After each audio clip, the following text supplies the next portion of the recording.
Give me some signs of depression. Like depression. When you need to seek some help.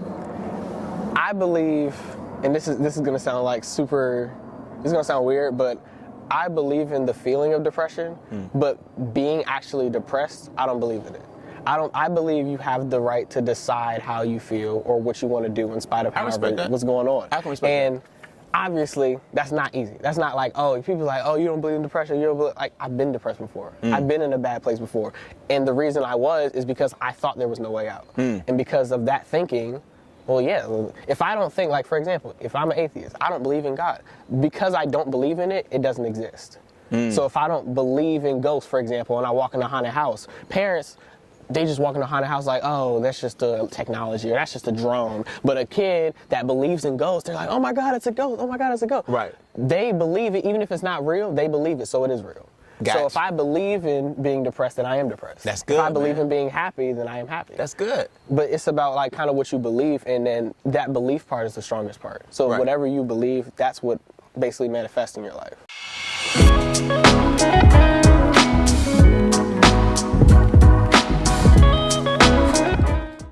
It's a great day to change lives. We are back, another episode of the Instincts Pondcast, where we turn life's trials and tribulations into celebrations. I got my boy Ashon. That's good. Glad to have you. We finally worked it out. No, for real. We finally worked it out, man. And it's been my fault. I've been busy. I've been ripping and running. But I never forgot you, man, because I like what you're doing. I think a lot of people need to understand the concept that you are involved in. Yeah. I won't spoil it. And we're going to get to all the good stuff. I appreciate it. Thank you. I can't wait. We always got to start the show with the question. For sure. Let's inspire some people. Arguably, because we all go through things. Yes. People see you today. They see you dressed nice. Yeah. They see the Bean Acres, the podcast. They think we haven't been through anything. Yeah. What arguably is the most challenging thing in life you've had to overcome, and how'd you overcome it? Yeah, so I think the most challenging thing was dealing with the loss of my sister. She was 5 years old, and she passed away due to cancer.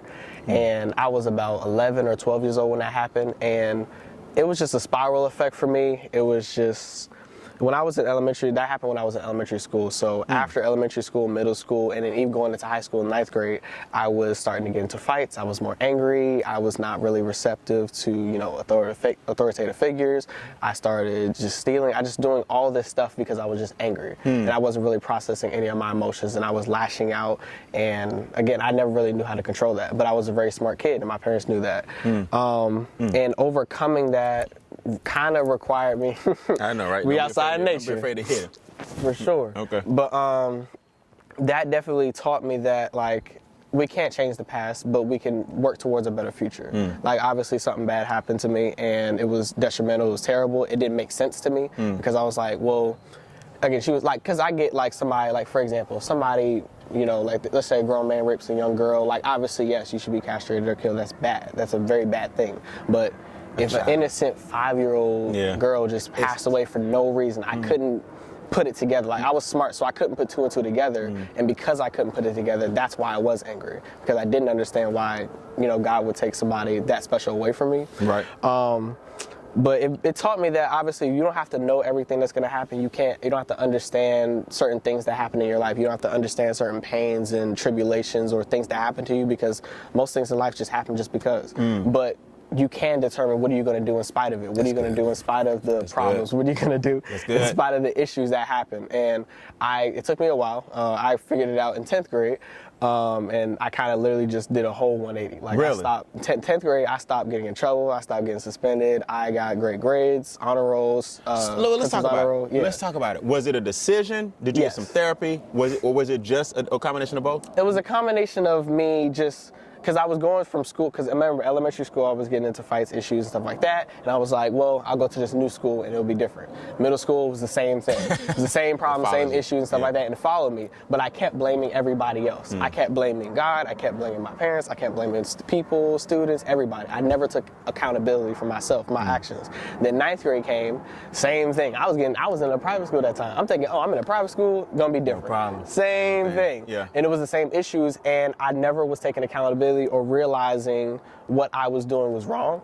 And then once I got to a point where I almost committed suicide on myself, because I almost killed myself, because, again, everywhere I went, it was, again, elementary, middle school, high school. It it followed me, and I didn't know what it was, and I was never like telling myself, oh, I'm the issue, or I need to fix myself, and I always blamed everybody else. So because I had that perspective, it just it literally caused me to be suicidal because I never took ownership. I never said, hey, I need to do this differently, or I need to pivot this way, or I need to make these changes, and I always put it on everybody else. That's why it became heavy. But when I put the load on myself and I said, I can change if I decide to, that's when everything got better. Like I literally sat, it was like 3 to 4 hours. That's good, man. Standing in front of a mirror, and I kept telling myself, I'm not going to be this way anymore. Like all the problems, all the issues, all the fighting, suspensions, bad grades, everything done. Yes. Like because I have control over it. Yes.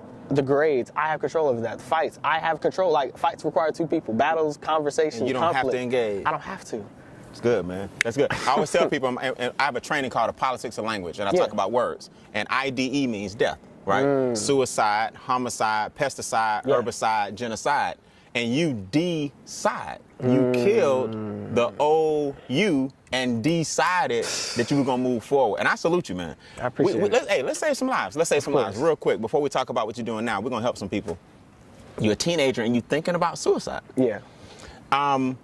When something drives you to that depth, how do you come out of that? Yeah. How do you come out of that process?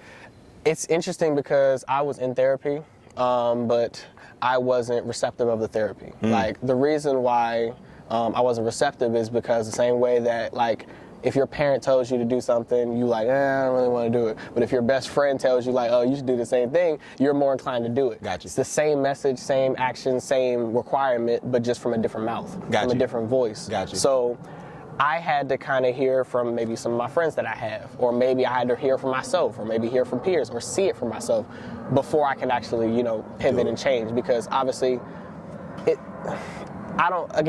most kids, if you're a kid out there, you're young, you're most likely not going to be receptive to an adult or authoritative figure like telling you, oh, you should do this, this, and this. Even if it is in your best interest, you won't receive it. But I'll say this.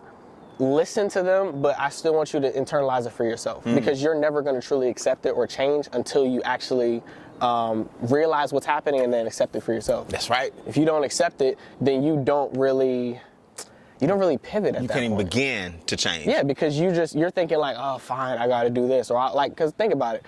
Like they'll drag you through therapy, they'll drag you through this. Like you're gonna get better. You're gonna get. Like it doesn't work. You gotta welcome it. My parents did everything like imaginable. They did tag. One time it was so funny. Like so this is before we had this times, but like I got whippings and stuff like that too. Right. So it was one time it got so bad.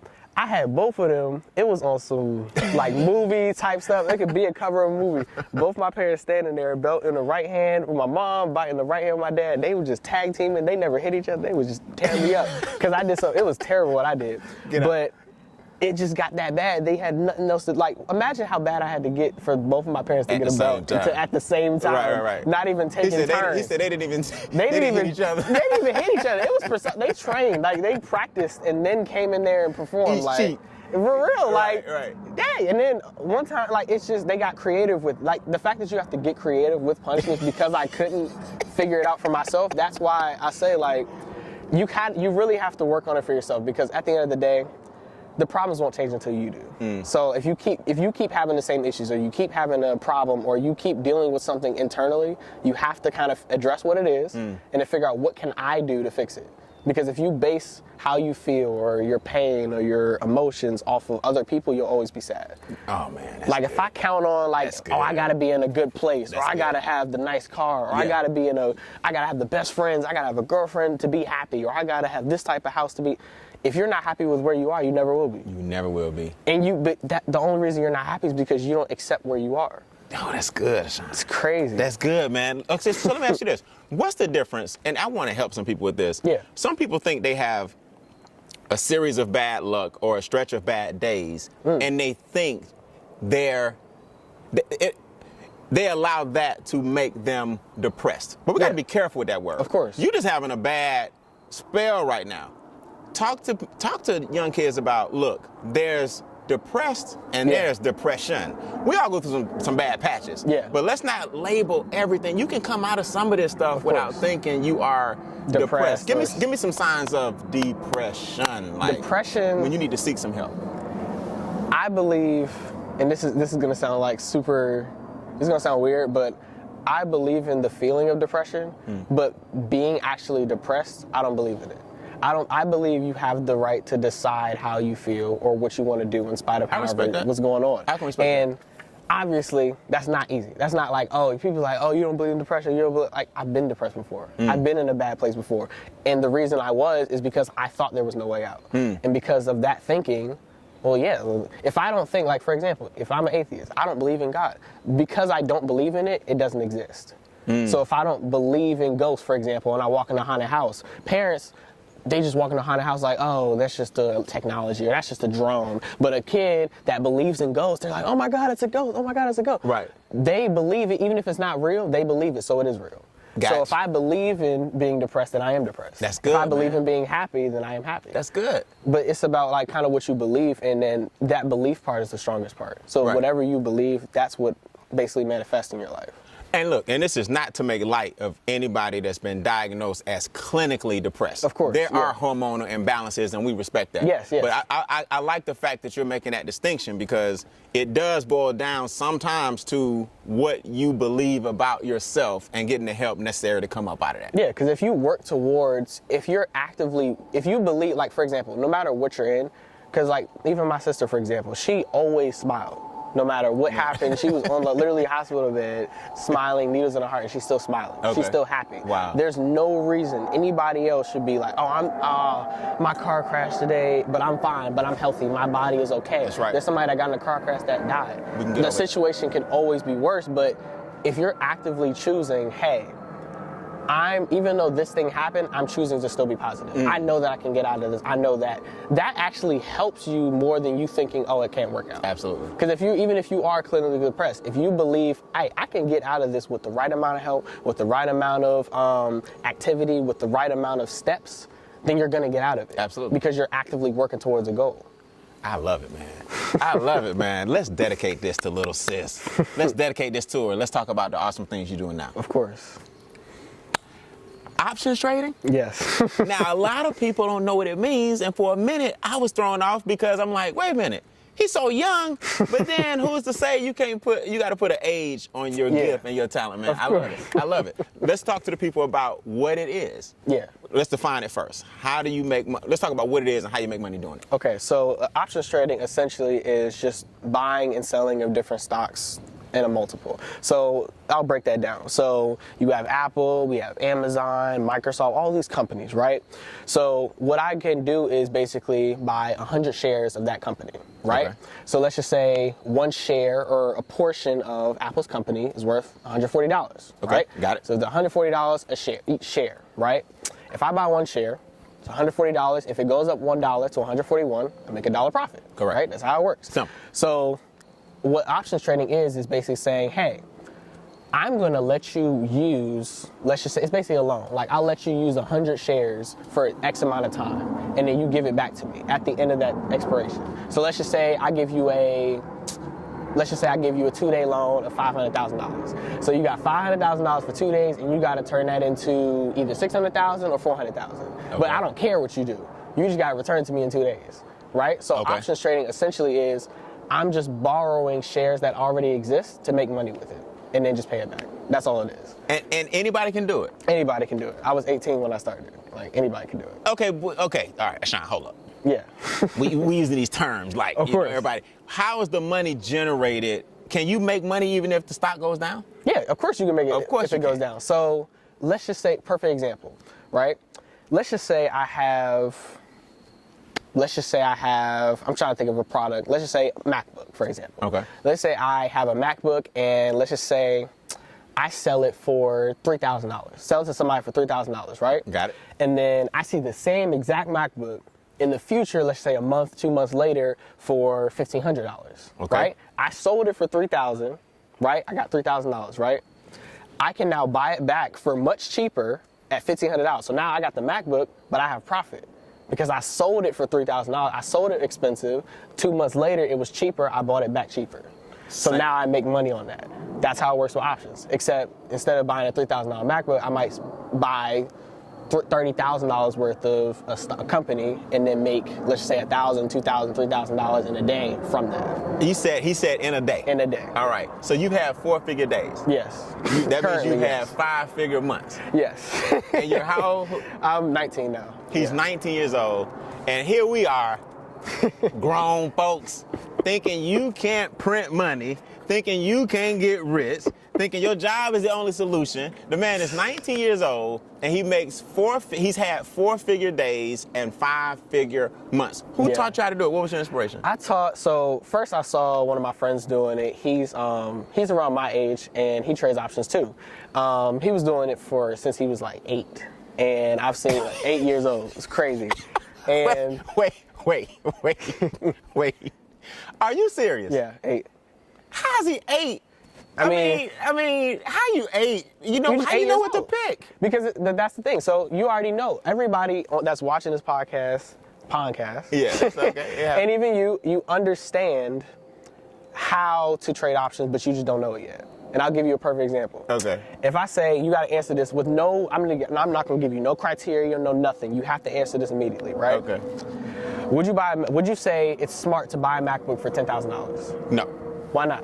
Because I can get it for less. You can get it for less. So you know that it's overvalued. It's overvalued. $10,000 is way too much. So if you know it's too much, then you're going to say, hey, if I can ever get a MacBook for $10,000, I'm just going to get it, sell it immediately for $10,000, and then buy it back for $2,000 because I know that it's worth way less than $10,000, right? Right. You automatically know the intrinsic value of that product. So now replace that MacBook with a stock.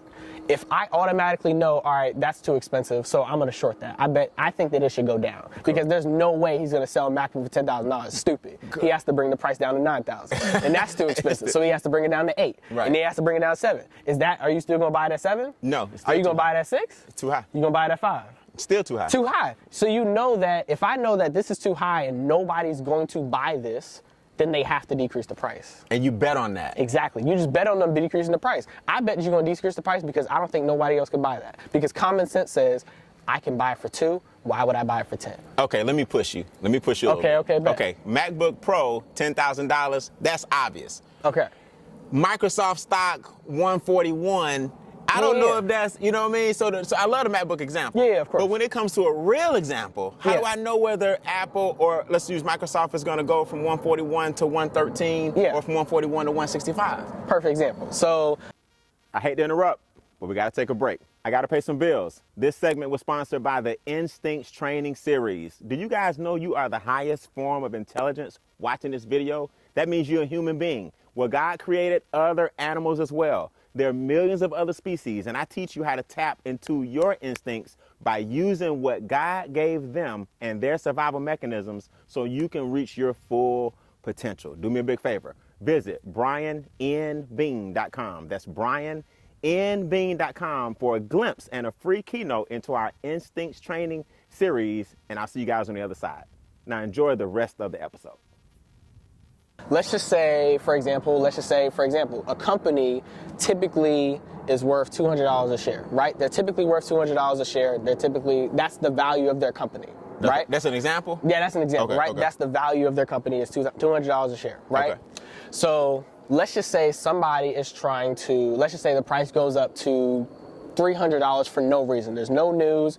The company's not generating more revenue. Right. They're not making more profit, but they just increased their stock price, right? Okay. Wait, hold up. Based on, they not making no more money. They not making no more profit. They didn't get no one bought them out, none of that. But they just increased in price just randomly, right? Let's just say, even if I bought a business, even if somebody's appraising their business, or appraising their house, and let's just say they have a $400,000 house and they appraise it for $6 million. You know that, hold up, $6 million? What did you do to the house? Right, correct. And all they did was change out maybe a few things, and that was it, and they had $6 million. No, I think that I'm betting on the price or the appraisal of that property to be way less than $6 million. Correct. Because I know that, whoa, that's too much. Just off of simply understanding the value of whatever that is, whether it's real estate, whether it's a business, whether it's buying a MacBook, everything. Okay. It just comes down to understanding the language, understanding what something is worth and what it's not. Got you. When you're in the industry, after a while, you hang around, you get your feet wet in the industry long enough, you know what sounds right. Yeah, like if you go to the Apple store long enough, you know how much they're worth. If you go to Louis Vuitton and they're selling something, let's just say they're selling a jacket for $200, you're like, what? Right. $200? Because you know that I've gone to Louis Vuitton all the time, and it'd be like $2,000, $3,000, $4,000. So if you see it for $200, you automatically know, hold up, that's underpriced, that's discounted, let me buy that. Right. And then it's gonna go up in value if I try to sell it to somebody else. Because it's traditionally supposed to be here. Higher. Gotcha. Because you just be putting yourself in that environment long enough. So even with learning options, if you put yourself in the environment long enough, which literally, for me, it took me 2 weeks to learn how to trade options, and obviously practicing and then getting repetition. Like it took me 2 weeks to make 2,000. It took you 2 weeks to make 2,000? Yeah. Okay, hold up, because I interrupted earlier. I don't even know if I interrupted. I got excited about the 8-year-old. Yeah. So the 8-year-old, so let's go back to how you started. The 8-year-old tells you, not at 8. And he wasn't 8 yet. Oh, so your mentor is 8 years old. No, he started when he was 8. Yeah. But now he's a good friend of yours, about the same age. Yeah. He's showing you how well he's doing? Is that? No, I just saw him. I saw him on a podcast because I was, at the time, I had transitioned into, I'm focusing on entrepreneurship. And I was trying to figure out what to do. Okay. So first it was wholesaling real estate, and that fell through because I was way too young and I was in over my head. And then I found options because I saw somebody do a podcast about it, talking about options, and I was like, what the heck is this? I did more research on it. I found a kid doing it. He was like 13, 14, and I'm like, wait, he could do it. If he could do it, I could do it. So I did more research on it after seeing that, and then from there, that's when I was like, oh, so you should do this, this, and this, and bet. And I studied it I got it, so I asked my parents, I said, don't give me no shoes, don't give me clothes, don't give me nothing. I just need a course on options. Okay. Like for Christmas, give me a course, that's it. If you give me anything else, I don't care. That's not what I want. That's the gift that keeps on giving. That's the gift that keeps on giving. They got me Wall Street Trappers course. It was a $300 course, and I just went through that Christmas day, and then after that, I was studying it before that, and then they got me the course. So a week or two before, during Christmas time, that's when I saw the podcast, and I was like, oh my God, this is crazy. And I just started researching every single day, every day. And then December 25th came, they got me the course. It finalized all the information I've been studying, and I was like, bro, I think I can do this. And December 29th, I placed my first trade. I put $580. I had Christmas money, basically, that I put into it. So smart, man. Why don't y'all take some of the gifts you get and turn them into assets? Yes. I love it, man. Okay, so what does one need? Do I need a brokerage account? Do I need what tools do I need to start becoming an options trader? Yeah, so all you need is, yes, like you just said, a broker account. You can use, and you can look it up too, it's called Thinkorswim. That's what I use currently. It is powered by a bank called TD Ameritrade, right? So you can go to, just like they have TD Bank, TD Ameritrade, all this stuff, right? You just open up an account with them. Literally, I looked up a video, I figured it out when I was 18 in 5 minutes. So literally, it's just looking it up, Thinkorswim. Look, Thinkorswim, you can open the account. There's videos that literally set up an account, and I'm actually teaching how to set it up, and the offers that I have too. Okay. But you can use Thinkorswim, you can use Webull, E-Trade, look these up. You can literally open them up for free. You don't have to pay anything for free. Makes sense. Open them up, right? And after that, you just need a strategy. You need a plan to buy calls, buy puts. But calls and puts essentially is basically betting on the stock going up for calls. Puts is betting on the stock going down. If you have a plan for saying, oh, Apple's going to go from 140 to 142, or Apple's going to go from 150 to 149 and go down, then from there you can trade. Okay, so you can literally work a few hours a day? Yeah, I only work an hour 30 minutes. That's pretty much it. 90 minutes and enjoy the rest of your day. Yeah, pretty much. I was I'll trade, and then I'll probably hit the bed, go to sleep, or meditate, and then I'll just get on with my day pretty much. That's it. Okay, so talk to me real quick about this before we go. What are some please do nots? Yes. You get into this game, let's give 3. I'm glad you asked. Okay, yeah. Do not what? I'd have to say the first and major one, do not trade with how you feel, because you will lose. Emotions. I promise you. Control your emotions. And that's, options made me mature very quickly. Very, very, very quickly. It made you mature? Very quickly. Like, it's because what you have to do with options is, because think about it, there's millionaires, billionaires, people that have billion-dollar companies that are buying and selling these stocks on the other side of this computer, right? There's everybody trying to buy, everybody trying to sell. If you buy or sell something based on how you feel and not based on logic, you will lose every time. Because none of it's gut.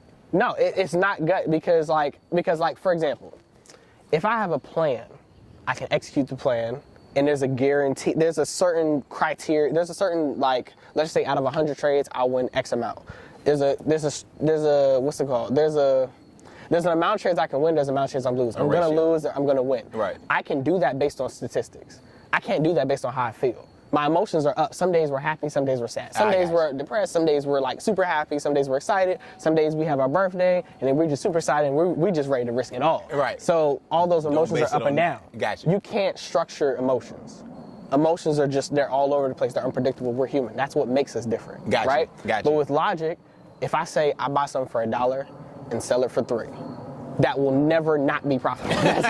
That's just common sense. If I buy something for cheaper, sell it for expensive. Yes. That's logic. If you trade off of logic and you detach yourself from how you feel, you're gonna be profitable. Love it. Emotions, and just about everything you do, you gotta control your emotions. Yes, because you will lose a lot of money. Like, when I first started out, because I turned the 580 into 2,000 in 2 weeks. Then I turned the 2,000 into about 4,000 to 5,000 over the course of like a month or two, right?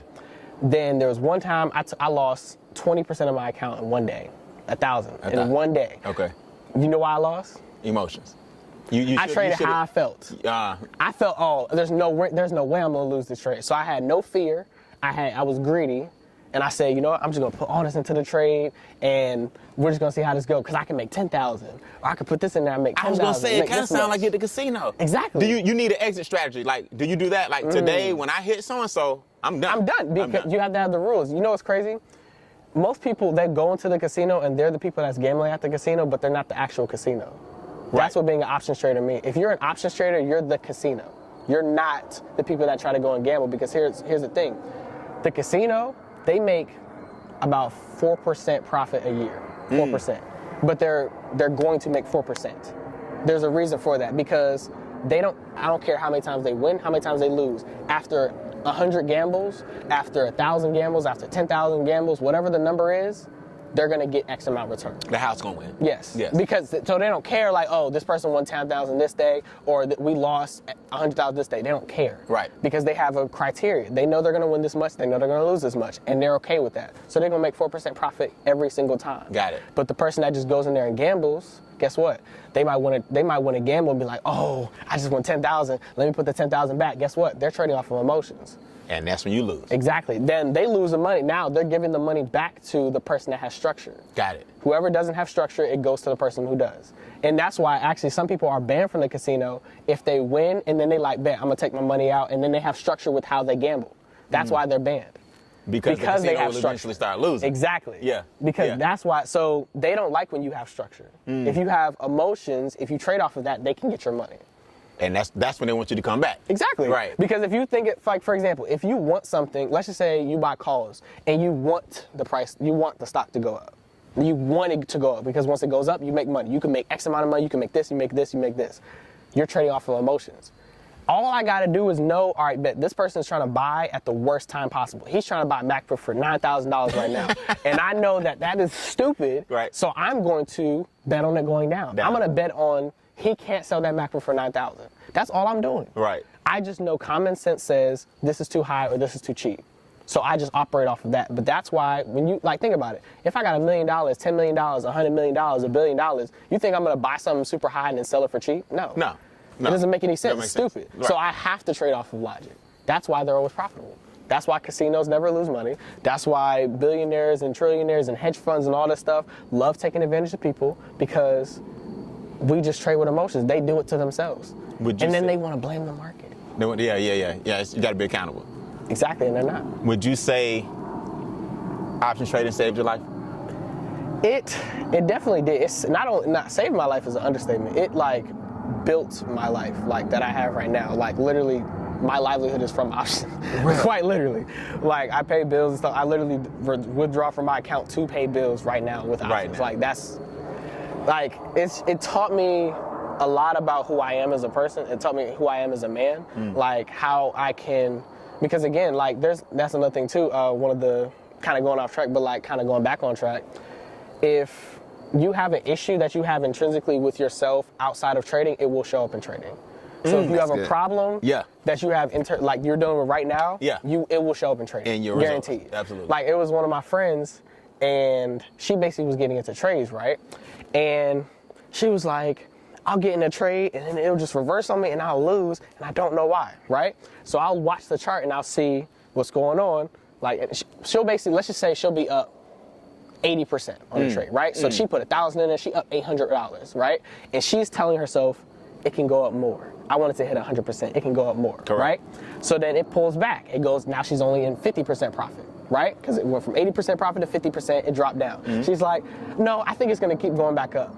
And then it goes up a little bit and then comes down again. Now she's only down, now she's only up 20%. Correct. She's like, dang, I'm only down 20%, but I need to be at 80%. I'm gonna hold it, it's gonna go back up again. Guess what? It'll pull up a little bit, then it'll come back down. Correct.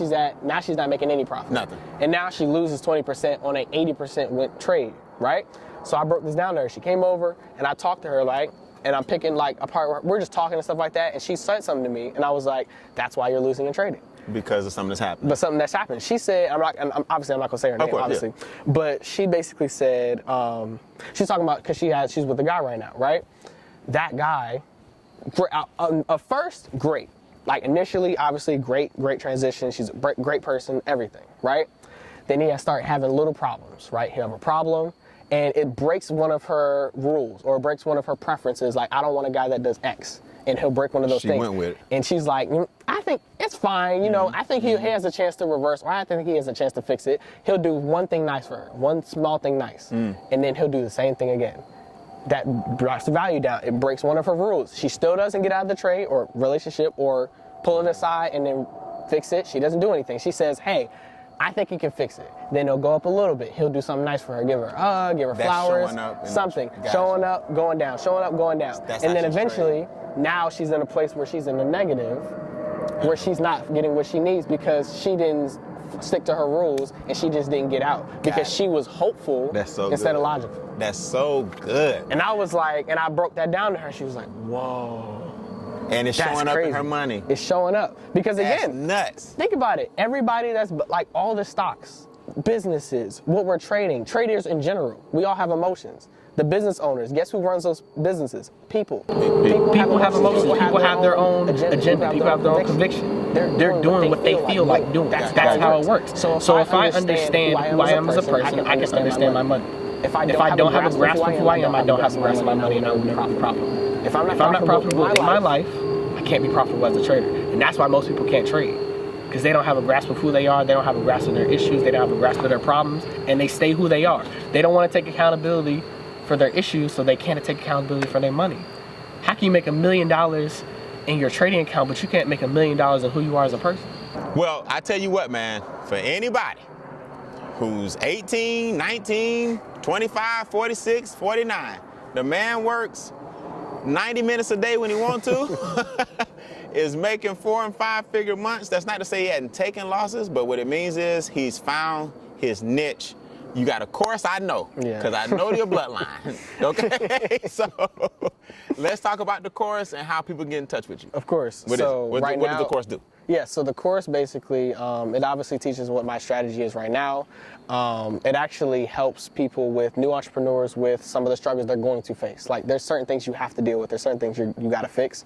And I kind of fast track all those losses, all those experiences, and I basically teach you what those are and help you go through those quickly. Because you have to go through them, but I show you how to do it quickly. So I break down literally all of that in a step-by-step format. I give literally quizzes to test you to make sure that you understand the material. so that way you can literally start trading like pretty much like as quick as you possibly can. Wow. And then from there, I show you how to set up your account, how to do all that, all the tacky stuff, all that tedious stuff. I show you how to do that too. Is it really techy, or is it pretty simple? It's simple, but it just feels like, it's not I made this much money today. Like, it's not, it's not that. You got to get set up. Yeah, you got to get set up. What's the name of the course? Okay, the name of the course, I call it the Matrix course, because I'm basically showing people how to escape the matrix of traders not being profitable. Okay. And I have the course, and I'm also doing a mentorship too. The mentorship is basically where I'm going to be hands-on with you, but the course, you do get a group. So I have, again, everybody that buys the course, they now have a group that they can talk about, communicate, and I also do Q&A with that group. So again, everybody that gets the course, I'll be doing Q&A with y'all and breaking things down for y'all so y'all can understand it and make sure y'all get it. The first thing I need is y'all to make $1,000 days. That's all I need. That's all you need. That's all you need. Now, I kind of rushed you here and we didn't talk. Yeah, of course. Can the viewers of the Instincts Pondcast get a coupon code? Of course they can. They can. All right, that's how we know they kind of came from watching the show. Of course. Put in the keyword instincts. Can we Instincts? do that? I like it, yeah. Type keyword instincts in. We'll track it, help get as many people as we can to check out your course. Yeah. Off the record question, how proud are you of your father, man? I'm proud. Is he not the man? He's the man. He's just cool. He's so cool. We're so similar in a lot of ways. That's why you're so cool. What kind of impact has your dad had on your life? He's been the first person that kind of went off the record and just like, hey, I'm gonna do this because I believe in myself. Like, I believe like I can make something happen. Basically from nothing, because again, everybody was like, I don't know if you should do that. I don't know if you should start entrepreneurship and business, and he still did it anyway. I was like, well, I can do it too. I just, might as well. He was the first sign that I saw of an entrepreneur, and I was like, you know what, I might as well do it. But obviously, he was like, yo, you should do the entrepreneurship thing. And I was like, I don't really know about that, but I had to, get to that point for myself. Yes. And I figured it out, and I was like, why not? Jose, shout out to Jose, featuring, what is it? Featuring _Jose. Featuring _Jose. Hey, I love it, man. I love it. Jose, the creator, man. Great marketing mind, great branding and expertise.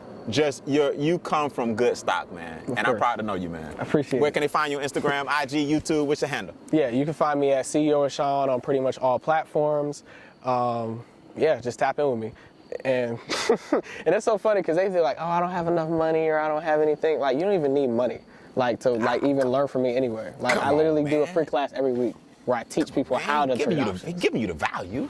If you follow me at CEO Ashon, you'll be able to see, I literally do a free class literally every single week where I show you how to trade options literally from beginner to making $1,000 a day. All right, so check it out real quick before we go. This is the Instincts Pondcast, right? Yes. You already know I'm into the animals. I do the trainings. So I want to give everybody a tip before we get your question. Of course. A lot of people don't know this, but this is true. All right. A praying mantis is the king, if you will, of the insects kingdom. Yes. Don't no insect on the planet they can't step to it. Want to see the praying mantis at all. Even in Kung Fu, a praying mantis will take care of your legs and limbs first, then eat the body. What I teach people about the praying mantis when they hire me to come in, I say the mantis is just like capitalism. If you're not careful, inflation, taxes, debt, and big business will eat you whole. Your job is to find out how the praying mantis, or I teach you how the praying mantis uses his instincts to survive in his world, and I teach you monetarily how to become a mantis and become the prey instead of getting preyed on. Just my tip for the day, all right? I need to throw a card. For myself, right? I got no more. Welcome to the Instincts Pondcast. What animal do you relate to the most and why? I would have to say the wolf. The reason I say wolf, because it might sound typical, but I want to always do things typically independent. It's very, obviously moving in a pack, obviously I'm very strong. Okay. And I always look to move through a pack, but I don't need to be with other people to basically focus on myself, to build with myself, to hunt what I kill, and just get to wherever I need to be. And I also take accountability for every kill, every feed, every attack, whatever I have to do to survive, absolutely. I take accountability for it, and I do what I have to do to the fullest extent. Let me recycle. Recycle, man. The boy is 19 years old, telling y'all what it is. Oh, that's going to be a good one. Perfect. Hey, man, this is CEO Ashon. I'm proud of you, man. I'm proud to know you. I'm glad we worked it out. For sure. And make sure y'all check him out, man. Hey, it's a great day to change lives. I hope you guys understand. You watched another episode of the Instincts Pondcast, where we show you how to change or turn your trials and tribulations into celebrations. Y'all check him out. Good Peace. job, man.